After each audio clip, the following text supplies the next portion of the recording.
We're going to talk Liverpool Man City soon, but you're both on. I've got to ask you about Manchester City. Obviously, you had that demolition against the mighty Tottenham Hotspur on the Honestly, weekend. he's been waiting for that 4-0.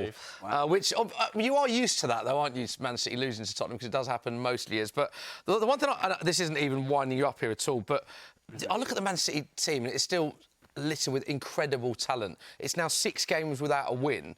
What do you put that down to? Because Buvey. I just can't believe.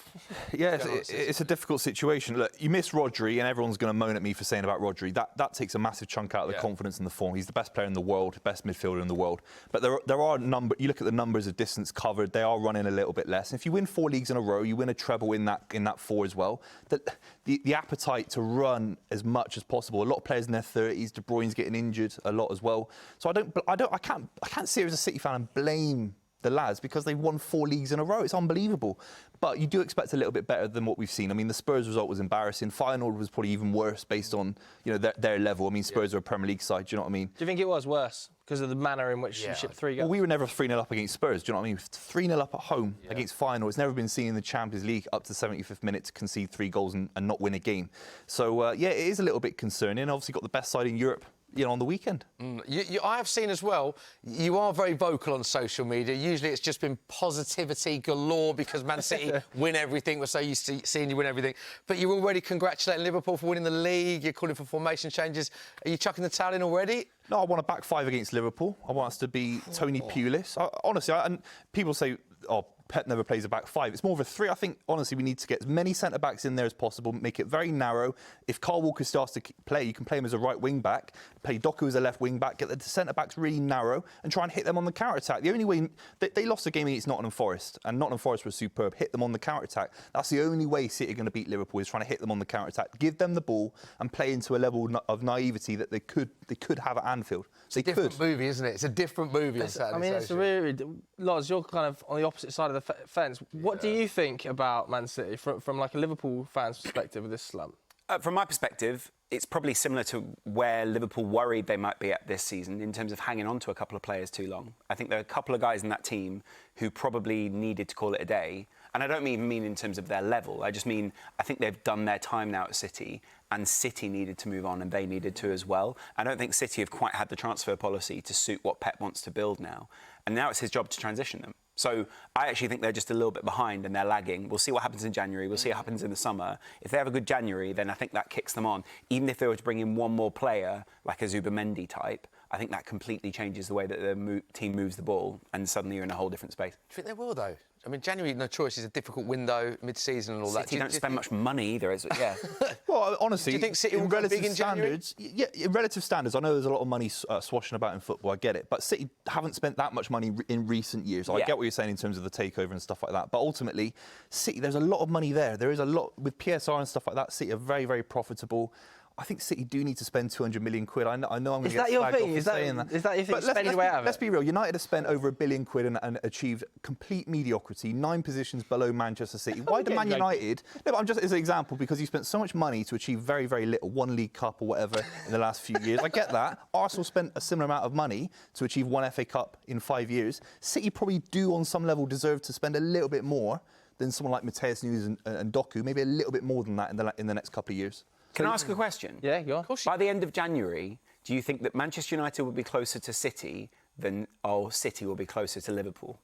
Oh, for sure, City will be closer to Liverpool. They've got to try and get above Brentford first. Let them think about Brentford. Good point.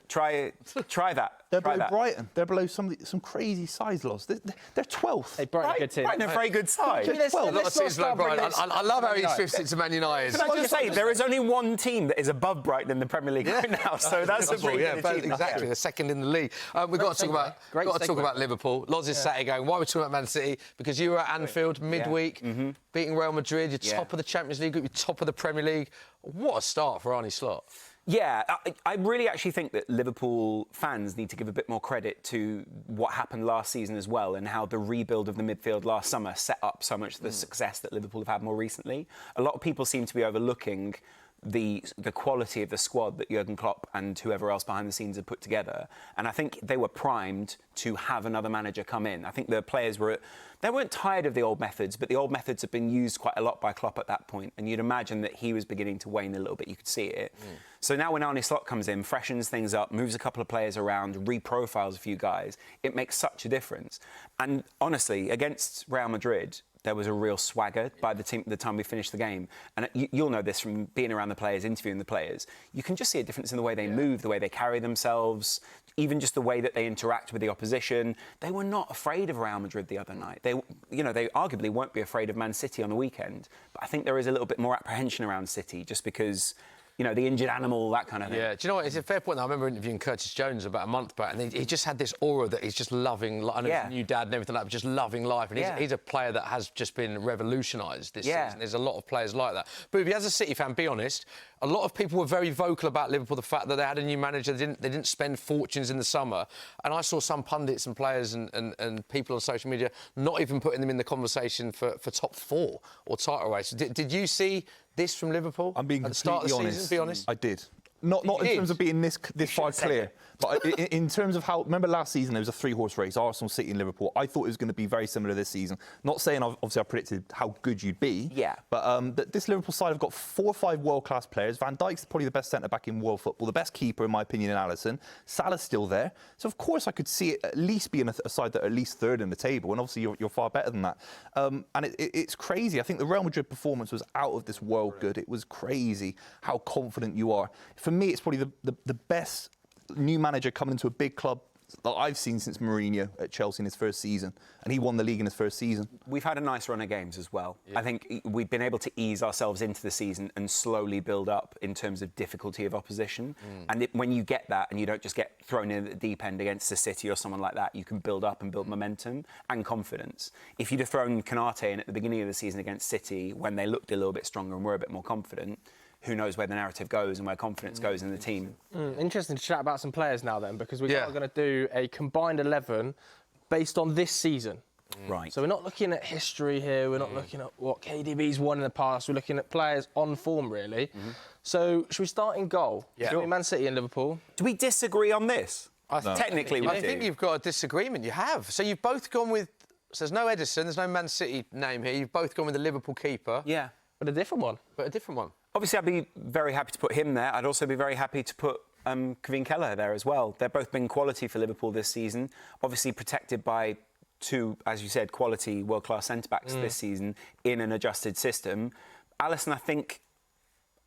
I mean, he still has the legacy, but if we're just doing this season, you might put Kevin in there. We are doing it on this season. It's closer. They've both played 6 Premier League games. Exactly. Alisson's got more clean sheets in the Premier League, but I feel like Kelleher's impact almost like is so Big shocking games as well. and it's like penalty saves as well. And it is the ability as a number 2 to just be at the number 1's level is like I also unheard think of. That's also testament to people like Alisson. Yeah. I think he's imparted a lot of wisdom, been a real mentor for Kelleher, and you can see those two, their relationship is really good.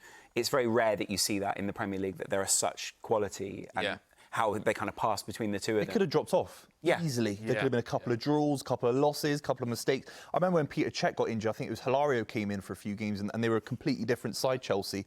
You wouldn't have blamed Kelleher for making not a couple of mistakes, but at least dropping off the form. But the amount of clean sheets, relatively speaking, relative to where they are in their careers, this has been the best out of Alisson. Can I just say, go on. Well, the only reason I would edge Alisson is I still think he suits the system ever so slightly better than Kelleher in terms of passing around the back and coming out. He's just slightly more confident, and that's not really a criticism of Kelleher. He's a younger goalkeeper. He's growing into that role, but I think Alisson just looks a little bit more accomplished, shall we say, when it comes to doing what Arne Slot wants him to do and come out. Do you know what's crazy? I think there's only 6 goalkeepers in the league that have got above a 70% save rate, and both of these guys are in there. Yeah. The other thing I'd say about Kelleher as well, the position that we're talking about, goalkeeper, it tends to be a big golfing class between a number 1 and a number 2 for most Premier League clubs. If your number 1 keeper gets injured, there is a huge drop-off generally. I think he starts for most Premier League clubs. It's funny because at the end of last that season good as of an well, answer. we had a very similar sort of thing at Man City, didn't we? When Ortega came in, it was like, how good is he? The best backup. I feel like Kelleher is now the best number 2 in the world. Well, he'd start for Chelsea, he'd start for Spurs, wouldn't he? Like he'd start Chelsea a third or fourth from the table. Yeah. He'd be Chelsea's best keeper. But that's the worry for us. Do you go Kelleher here then? I'm happy to put either up. I think they're both quality. Whatever. Yeah, I'll put Kelleher up just to credit him, really. Nice, but let's mix it up. I think the main thing with him is when he leaves Liverpool, which I think feels inevitable at some point, we don't want to see him go to another Premier League side. Funny, isn't it? Because Mohamed Ashford is, of course, coming in. And that's a big move in the summer. Highly publicised.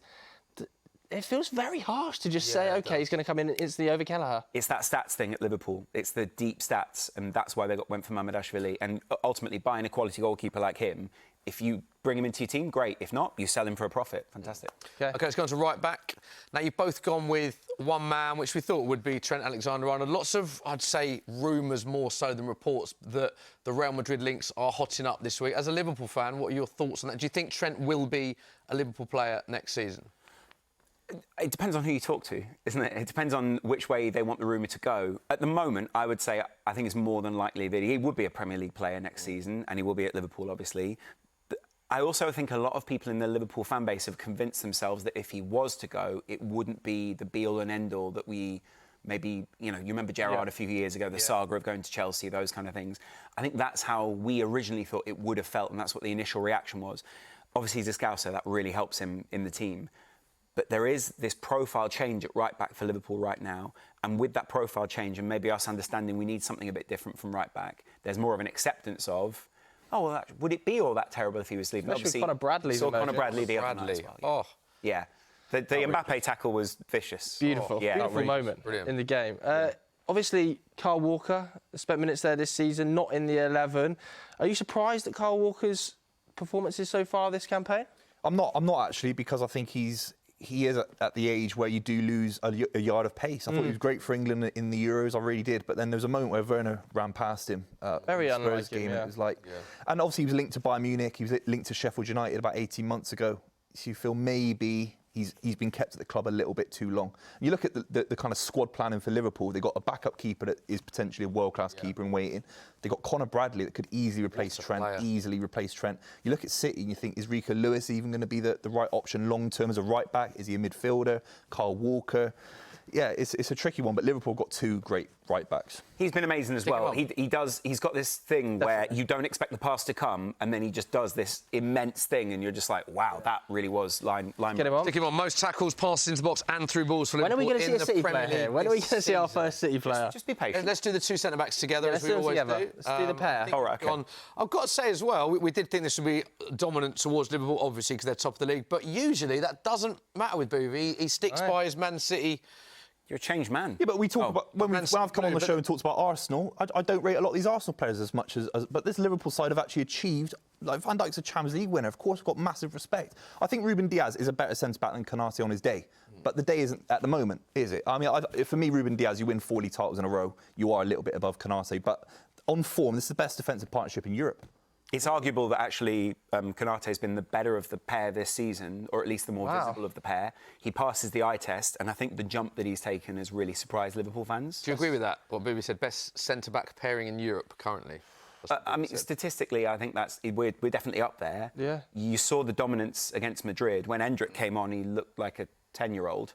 And I do think there's a level of confidence and swagger from these two where they just sort of go, oh, it's you, is it? All right, well... That is a massive blow, no Konate on Sunday, isn't it? Konate on Sunday is huge, and I think a lot of people are a little bit worried as to who comes in, whether it's Joe Gomez or whether it's Quansah. Who would you have as a Liverpool fan?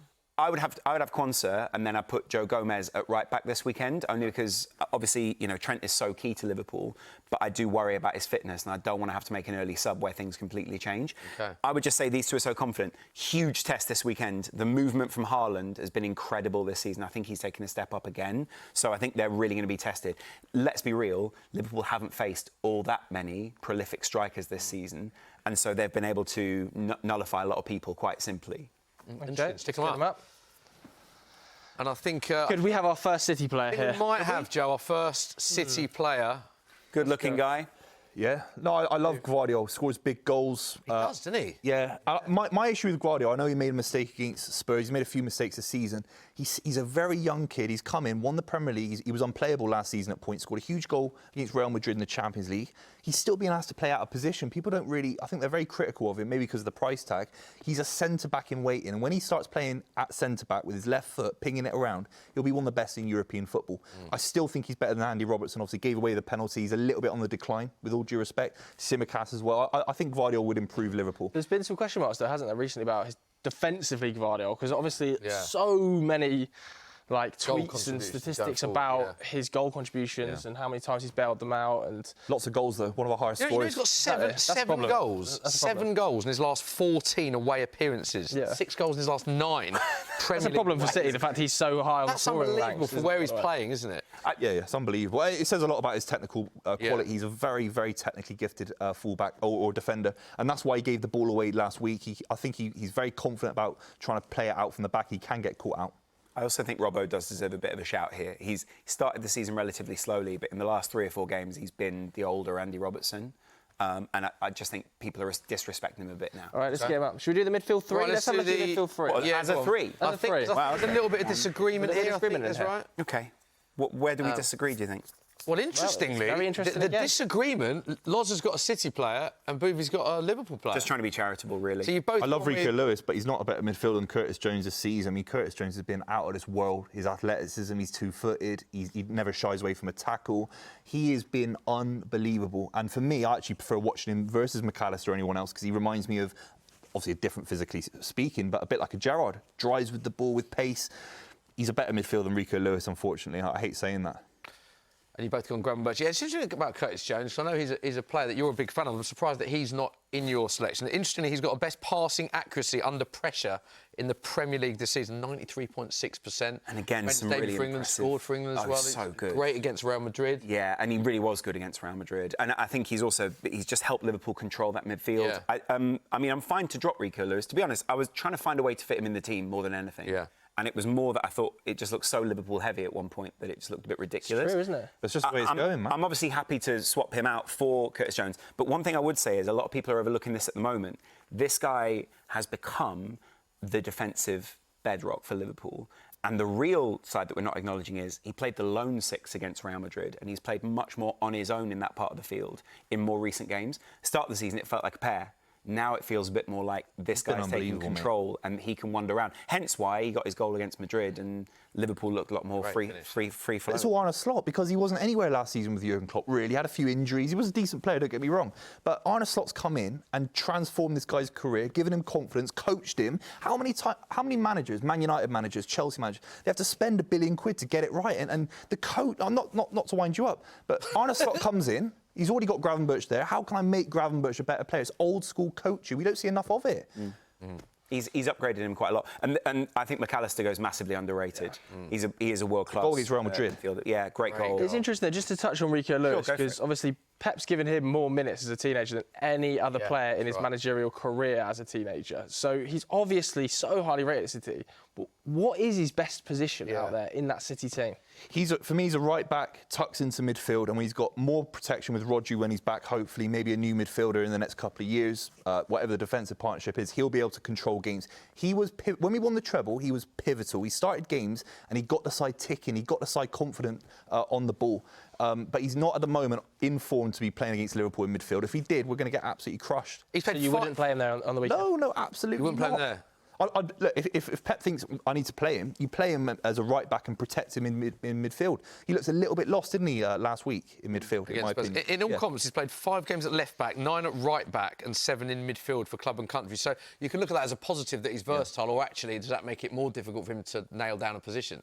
I was going to talk about Owen Hargreaves and his adaptability and how he sort of got lost in a couple of people's midfields or sort of got lost to his own level of technical skill. But played amazing against Portugal in that Euros game. No, but that was kind of my point. Was the streets will remember is what I'm trying to say. This guy is very similar in that sense, and I actually think he's probably technical level above him. But it's also just seeing the confidence, and there aren't many confident City players right now. This guy at least is asking for the ball, trying to do something more positive, and that's what I appreciated about his play. Similar to Curtis Jones, really. They both deserve credit for changing their game up again. Great to have that level of English talent. Let's get Second one, I think he'll be used quite a bit under Tuchel. How do you want to do the next line? Yes. Should we just start with the right winger? Start with the right winger. Easy, this one. It's an obvious one. Nailed on for the Ballon d'Or. Should be.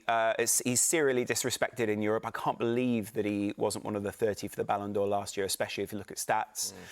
If he played for Real Madrid, people would be completely talking about him in a different way, and the adulation would be so much higher. But the fact he plays for Liverpool, and Think he's the best player in the world at the moment? I think he's the most informed player in the world at the moment. I think there are probably better players in terms of all-round game, but I think he's also enabled by the position that he plays at Liverpool. He was so confident, but there's something going on against Madrid where he just can't get that ball in the net. I don't know what it is. Yeah, the jinx, the curse. Do you think he's the best player in the world, Booth?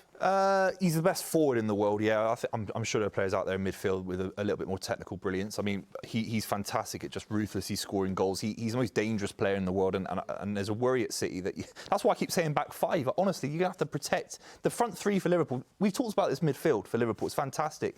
The front three are outrageously good. They're outrageously good. What he does as well is more of a concept in basketball than it is football, but is gravity in the back line and the way that he pulls people towards it makes space for everyone else. Not only that, but Nunez is always looking for him when he's out on the field. He's a bit of a safety blanket for a couple of players out there. He's a real silent leader. But not only that, against Real Madrid, despite the fact that he didn't score, and against so many other teams, he's just so pivotal in the way that we play. He's the pass before the pass, or the space before the space. There's so many different ways that he makes Liverpool better. He's just so strong as well. When the ball's like firing back to goal, or like when he's holding a player off on the line. The back to goal thing's really important, by the way. Incredible. A lot of people were criticising him for his back to goal play and the fact that he would receive the ball and it would just go straight back to Trent or to Hendo a lot in previous seasons. This season, he's improved that a lot. Yeah. And I think that's down to Arne Slot again. He looks fitter than he ever has. There's an argument it's the best version of Salah we've ever seen. Yeah. And he's playing with a front three that doesn't include Mane. He used to play with Mane, who I think is the best left winger maybe in Premier League history for you lot. He's now playing with Diaz, who's still coming back from an injury. He's sort of coming back. Nunez isn't a world-class player. I agree, yeah, so Salah's doing it by himself almost. Chipping in with assists as well, like 10 goals in 12 Premier League appearances. Also got 6 assists, so he's just all-round game. That's always been his game. I think the assist aspect is something that's always underrated. Yeah. Exactly. I agree. Stick him on then. Right, we'll go to the left wing. Let's do left wing next. Do we disagree on this, or is there going to be a City player for Boost?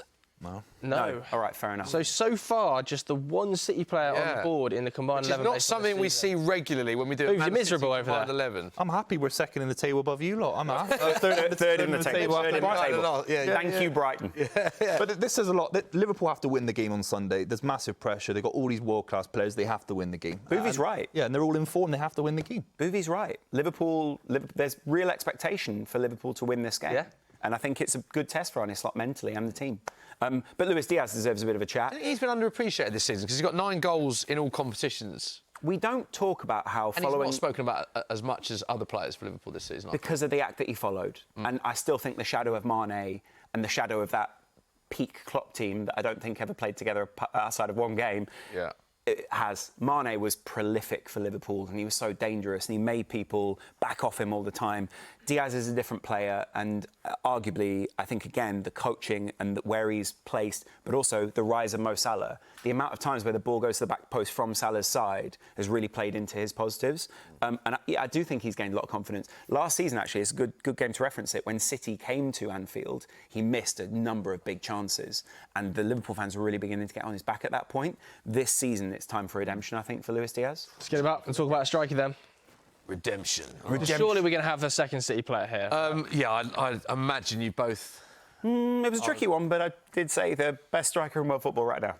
Yeah, I mean, he's the highest scorer in the league, and I can sit here as a fan and say he can still improve massively. He's missing so many chances, missed so many against Spurs. He could have had a hat-trick against Spurs. He's good enough to have scored a hat-trick. He didn't, of course. For me, when a side's down, like Drogba, for example, when Chelsea was struggling against Bayern Munich in the Champions League, he took the club on by his shoulders. Alan Shearer did it, Rooney's done, all the great strikers. I want to see Haaland just do it a little bit more. Hold the ball up, be physical, win fouls, be aggressive. He is that a lot of the time. But against Liverpool, show that you want to win this title. Who am I to say he's won every title he's been involved with since coming to Manchester City? But be a big number 9 in the classic sense. Stop being humble. would be what we'd say, right? Yeah. Don't humble yourself too much. But still, 12 Premier League goals in 12 Premier League games. Yeah. Going to win the Golden Boot, you'd think, again. And not only that... Judged by his own high standards is what you probably would say, because he's set the bar so high the last few seasons. I think, again, he's like this season, there's been a lot of balls just in the 6-yard box that he's finished off that move. I think in previous seasons, you look at him and you go, I think last season he began to look a bit too heavy. He's actually dropped a bit of that weight.